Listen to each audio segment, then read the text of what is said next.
નમસ્કાર વિદ્યાર્થી મિત્રો, ચેપ્ટર નંબર 3 નો આપણો છેલ્લો ટોપિક છે પ્લાસ્ટિક અને પર્યાવરણ. આપણે શું જાણીએ છીએ કે પ્લાસ્ટિક એક અવિઘટનીય પદાર્થ છે. પ્લાસ્ટિકને લીધે પુષ્કળ પ્રમાણમાં પ્રદૂષણ વધી રહ્યું છે. પ્લાસ્ટિકને જ્યારે સળગાવવામાં આવે છે ત્યારે તેમાંથી કેટલાક ઝેરી વાયુઓ બહાર નીકળે છે, જેને લીધે વાતાવરણ દૂષિત થાય છે અને અમુક સમયે ગ્રીન હાઉસ અને ગ્લોબલ વોર્મિંગ જેવી અસરનો આપણે સામનો કરવો પડે છે, જેને લીધે વરસાદમાં પણ અનિયમિતતા ઊભી થાય છે, જમીનનું પ્રદૂષણ થાય છે, જેથી જમીનની ફળદ્રુપતામાં પણ ઘટાડો થઈ રહ્યો છે. તો આવા બધા પ્રશ્નો પ્લાસ્ટિકના વપરાશને લીધે ઊભા થાય છે. તો આપણે પ્લાસ્ટિકનો ઉપયોગ શક્ય એટલો ઘટાડવો જરૂરી છે. તો આપણે સૌપ્રથમ વાત કરીએ જૈવ વિઘટનીય અને જૈવ અવિઘટનીય પદાર્થો. જૈવ વિઘટનીય પદાર્થો એટલે શું? કે જે પદાર્થોને કુદરતી પ્રક્રિયાઓ દ્વારા કે બેક્ટેરિયાઓની ક્રિયા દ્વારા વિઘટન કરી શકાય છે. કે જે પદાર્થો કેટલીક કુદરતી પ્રક્રિયા કે બેક્ટેરિયા દ્વારા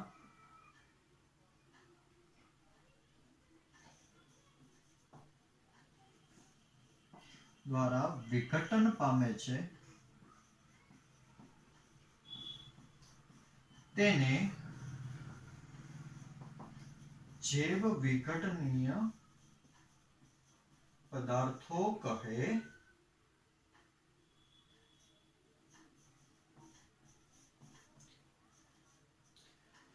કે જે પદાર્થો વાતાવરણની કેટલીક કુદરતી પ્રક્રિયાઓ કે બેક્ટેરિયાઓને લીધે વિઘટન પામે એટલે કે જમીન ઉપરથી નાશ પામે તેને જૈવ વિઘટનીય પદાર્થો કહેવામાં આવે છે. તેના ઉદાહરણની વાત કરીએ તો તેના ઉદાહરણમાં ફળો અને શાકભાજીનો કચરો. બીજું વાત કરીએ કાગળ, સુતરાઉ કાપડ, ઊનના કાપડ, પરંતુ વગેરે એવા બીજા અસંખ્ય પદાર્થો આપેલા છે.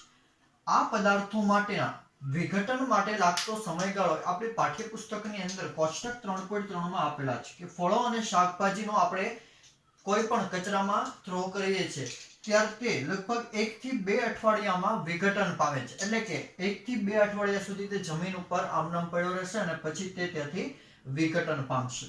કાગળની વાત કરીએ તો કાગળ એ 10 થી 30 દિવસની અંદર વિઘટન પામશે. કાગળનો આપણે જમીન ઉપર કે કોઈ કચરામાં થ્રો કર્યો હોય તો તે 10 થી 30 દિવસ સુધી આમનામ રહી શકે છે અને પછી તેનું વિઘટન જમીનની અંદર થઈ જાય છે. સુતરાઉ કાપડની વાત કરીએ તો સુતરાઉ કાપડને 2 થી 5 અઠવાડિયા જેટલો સમયગાળો વિઘટન માટે લાગતો હોય છે. તે જ રીતે ઊનના કાપડની વાત કરીએ તો ઊનના કાપડને લગભગ 1 વર્ષ વિઘટન થતા લાગતો હોય છે. 1 વર્ષ સુધી ઊનનું કાપડ જમીનમાં એઝ ઇટ ઇઝ સ્થિતિમાં રહી શકે છે. આ ઉપરાંત લાકડું પણ એક વિઘટનીય પદાર્થ છે.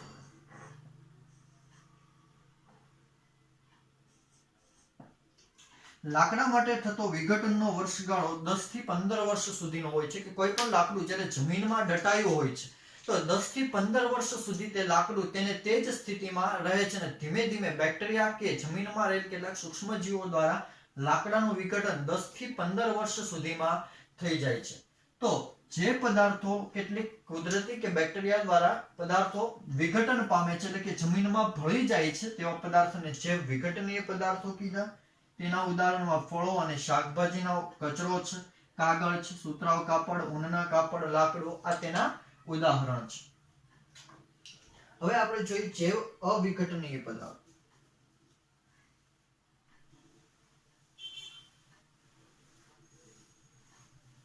તો જૈવ અવિઘટનીય પદાર્થોની વાત કરીએ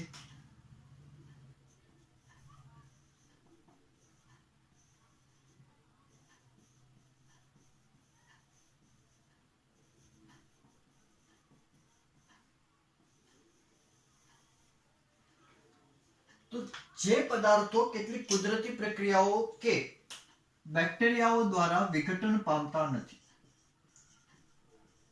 જે પદાર્થોનું વિઘટન કુદરતી પ્રક્રિયા કે બેક્ટેરિયા દ્વારા થતું નથી તેને જૈવ અવિઘટનીય પદાર્થો કહે છે. આપણે જે જોયું હતું જે વિઘટનીય પદાર્થો તદ્દન તેનાથી વિરોધી છે કે જે પદાર્થોનું વિઘટન કેટલીક કુદરતી પ્રક્રિયાઓ કે બેક્ટેરિયા દ્વારા થઈ શકતું નથી, તો તેવા પદાર્થોને આપણે જૈવ અવિઘટનીય પદાર્થ તરીકે ઓળખીએ છીએ. તેના ઉદાહરણની અંદર આપણે લઈએ તો ધાતુ, અલગ અલગ ધાતુઓ જેવી કે ટીન, એલ્યુમિનિયમ વગેરે કે ધાતુઓને આપણે જ્યારે કચરામાં કે કોઈ પણ જમીન ઉપર થ્રો કરીએ છીએ ત્યારે તે ધાતુ લગભગ 100 થી 500 વર્ષ સુધી તેને તે જ સ્થિતિમાં ત્યાંથી મળી આવે છે. સપોઝ ખીલ્લીને આપણે જમીનમાં દાટી હોય તો ખીલ્લી એ ધાતુમાંથી બનેલી હોવાથી લગભગ તેના વિઘટન માટે લાગતો સમયગાળો 100 થી 500 વર્ષ જેટલો થઈ જાય છે. એટલે કે તે તેને તે જ સ્થિતિમાં 100 થી 500 વર્ષ સુધી રહી શકે છે. આ ઉપરાંત પ્લાસ્ટિકની વાત કરીએ તો પ્લાસ્ટિકનો કચરો, પ્લાસ્ટિકના કચરાની અંદર પોલિથીન બેગ હોય, પ્લાસ્ટિકના રમકડા હોય કે પ્લાસ્ટિકની ઘર વપરાશમાં વપરાતી કેટલીક ચીજ વસ્તુઓ કે જેને આપણે કચરામાં કે જમીન ઉપર થ્રો કરીએ છીએ ત્યારે તે પ્લાસ્ટિકના કચરાને વિઘટન માટે લાગતો સમયગાળો અનિશ્ચિત હોય છે કે કેટલા વર્ષો સુધી તે તેને તે જ સ્થિતિમાં જમીનમાં આમનામ પડ્યું રહે છે અને તેનું વિઘટન ત્યાં થઈ શકતું નથી. તો ધાતુ અને પ્લાસ્ટિક એ આપણા અવિઘટનીય પદાર્થ છે. હવે પ્લાસ્ટિક એક અવિઘટનીય પદાર્થ હોવાથી તેનો ઉપયોગ પ્લાસ્ટિક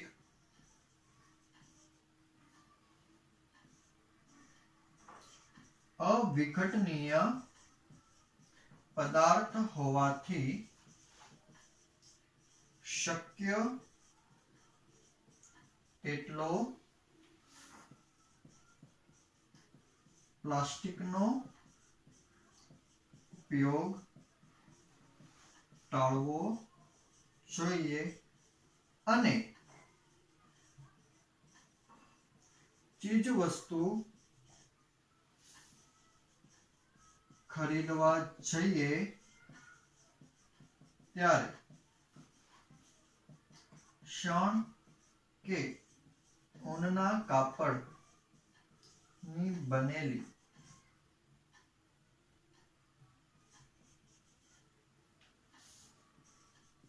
બેગનો ઉપયોગ કરવો જોઈએ.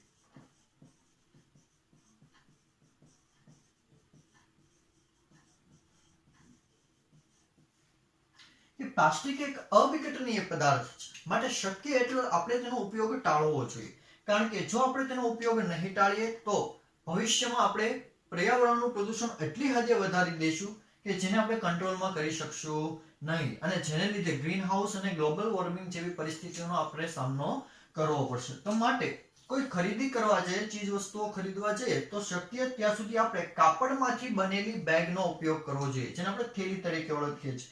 તો તેનો ઉપયોગ કરવાથી પ્લાસ્ટિકની પોલિથીન બેગ છે તેનો ઉપયોગ આપોઆપ ઘટવા લાગશે જેથી પ્રદૂષણ પણ આપણે નિયંત્રિત લાવી શકશું. આ ઉપરાંત પ્લાસ્ટિક અવિઘટનીય પદાર્થ છે. જો કચરામાં પ્લાસ્ટિક એને એ જ સ્થિતિમાં પડ્યો હોય તો કેટલાક પ્રાણીઓના ખોરાકમાં પણ તે પ્લાસ્ટિક જતું રહે છે. જેમ કે ગાય જેવા પ્રાણીઓ જ્યારે કચરામાંથી પોતાનો ખોરાક મેળવતા હોય છે ત્યારે સંજોગોવશાત પ્લાસ્ટિક તેના શરીરની અંદર જતું રહે છે અને આ પ્લાસ્ટિક તેના શ્વસન તંત્રને પણ નુકસાન કરે છે કારણ કે તેના શ્વસન તંત્રના ભાગમાં આ પ્લાસ્ટિક ચોંટી જાય છે અને તે પ્લાસ્ટિક તેના શ્વસન તંત્રના ભાગમાં ચોંટી જતા તે તેના મૃત્યુનું કારણ પણ બને છે.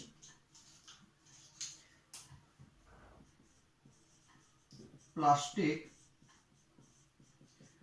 પ્રાણીઓના મૃત્યુનું કારણ બને છે. કઈ રીતે તે આપણે હમણાં જ સમજ્યા છીએ. આ ઉપરાંત બીજું જોઈએ તો પ્લાસ્ટિક ને લીધે ગટર લાઈન છલકાઈ જાય છે. કઈ રીતે તે સમજ. તો પ્લાસ્ટિકનો કચરો આપણે થ્રો કરીએ છીએ ત્યારે કોઈ પણ સંજોગોવશાત તે ગટરના ભૂંગળાના નાળામાં ફસાઈ જાય છે, જેને લીધે પાણી છે આગળ વહી શકતું નથી અને સંજોગોવશાત બધું જ પાણી એક જગ્યાએ ભેગું થાય છે અને તે સમયે તે જગ્યાએથી પાણીનો ફ્લો ઉપર આવવા મળે છે અને ગટર છલકાઈ જાય છે. હવે ગટર લાઈન છલકાવાથી આજુબાજુના વિસ્તારમાં દુર્ગંધ ફેલાય છે અને તેને લીધે પણ વ્યક્તિઓના સ્વાસ્થ્ય ઉપર તેની ગંભીર અસર થાય છે. આમ છતાં તે પ્રદૂષણનું મુખ્ય કારણ પણ બને છે. માટે પ્લાસ્ટિકને શક્ય ત્યાં સુધી આપણે રિસાયકલ કરવું જોઈએ. પ્લાસ્ટિકથી થતું પ્રદૂષણ અટકાવવા માટે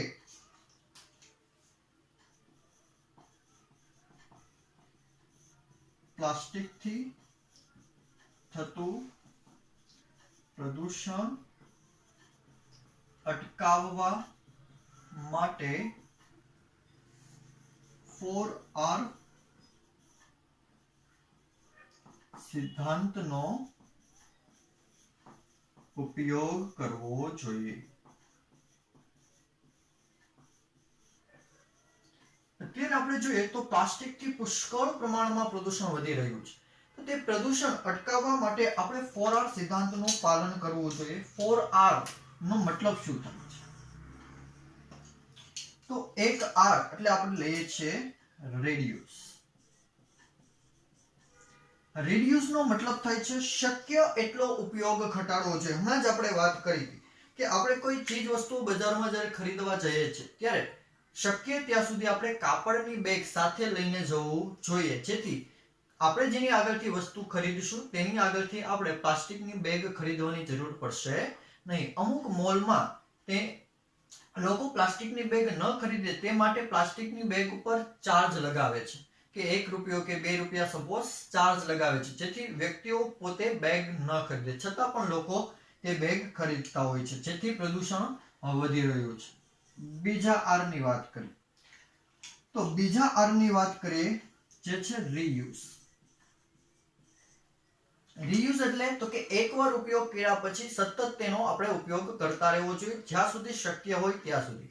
સપોઝ પ્લાસ્ટિકમાંથી બનેલી કોઈ વસ્તુ છે એ આપણી બગડી ગઈ છે, તો તેને એકવાર યુઝ કરીને થ્રો કરી દેવો જોઈએ નહીં. શક્ય ત્યાં સુધી એને બીજા કોઈ વસ્તુમાં ઉપયોગમાં લેવો જોઈએ અથવા તો બીજી કોઈ જગ્યાએ એને કામમાં લગાડવું જોઈએ, જેથી પ્રદૂષણથી બચી શકાય.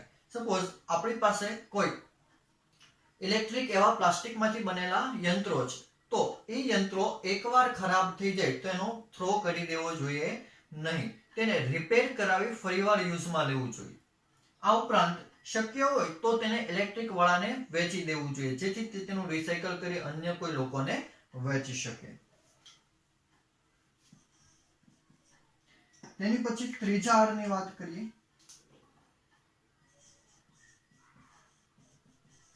રિસાયકલ. રિસાયકલ નો મતલબ શું થાય છે? તો કે એકવાર આપણે ઉપયોગ કર્યો છે તેનો ફરીવાર ઉપયોગ કરી શકીએ તે માટે તેને મૂળભૂત સ્થિતિમાંથી ફરી તે જ સ્થિતિમાં બનાવવું. જેમ કે પ્લાસ્ટિકનો કચરો છે એ કચરા પેટીમાં યોગ્ય જગ્યાએ નાખવો જોઈએ, જ્યાં ત્યાં થ્રો કરવો જોઈએ નહીં. આપણે શેરીમાં ત્યારે કચરો લેવા માટે ગાડી આવે છે, તે ગાડીમાં પ્લાસ્ટિકનો બધો જ કચરો એક જગ્યાએ ભેગો કરીને તેને નાખવો જોઈએ, જેથી શું થશે તો કે તે કચરાની વાન કોઈ પણ જગ્યાએ જે કચરો ઠાલવે છે ત્યાંથી પ્લાસ્ટિકના કચરાને અલગ પાડશે અને પ્લાસ્ટિકના કચરાનું વિઘટન નથી થઈ શકતું, માટે તેને રિસાયકલ માટે યોગ્ય જગ્યાએ પહોંચાડશે, જેથી શું થશે તો કે પ્લાસ્ટિક છે એનું રિસાયકલ થશે કે એકવાર તમે જે પ્લાસ્ટિકનો ઉપયોગ કર્યો છે તે પ્લાસ્ટિક ફરીવાર ઉપયોગમાં આવી શકશે, જેથી પ્લાસ્ટિકનું ઉત્પાદન ઘટશે અને પ્રદૂષણ પણ તેને લીધે ઘટાડી શકાશે. તેની પછી વાત કરીએ રિકવર.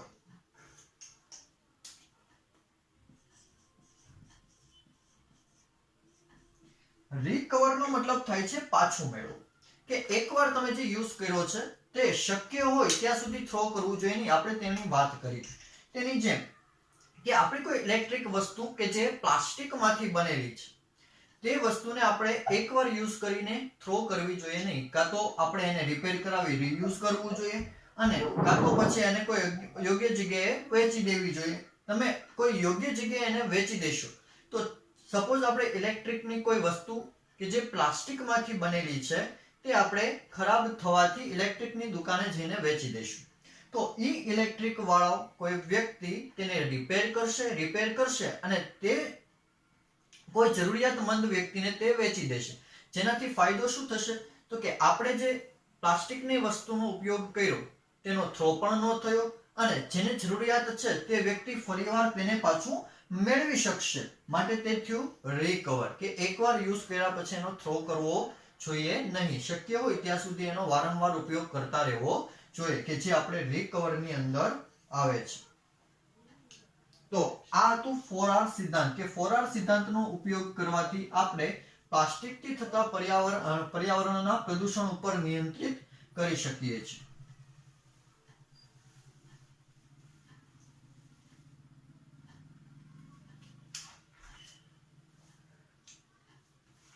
આ ઉપરાંત આપણે જોઈએ છીએ કે જળાશયો કે રસ્તા ઉપર પ્લાસ્ટિક બેગ આમનામ પડી હોય છે કે જેનું વિઘટન નથી થતું. તે કોઈ કારણોસર પાણીની અંદર ભળે છે અને તે પાણીના પ્રદૂષણનું મુખ્ય કારણ બને છે. કે આવા કેટલા બધા ગેરલાભ પ્લાસ્ટિકથી થતા હોય છે. તો આ હતો આપણા ચેપ્ટરનો આ છેલ્લો ટોપિક. હવે વિદ્યાર્થી મિત્રો સૌપ્રથમ આપણે હોમવર્કની વાત કરી લઈએ.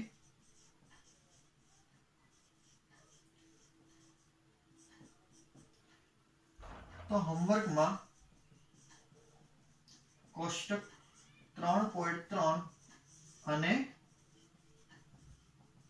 પ્લાસ્ટિકથી થતું પર્યાવરણનું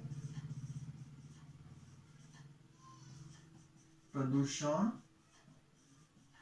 સમજાવો.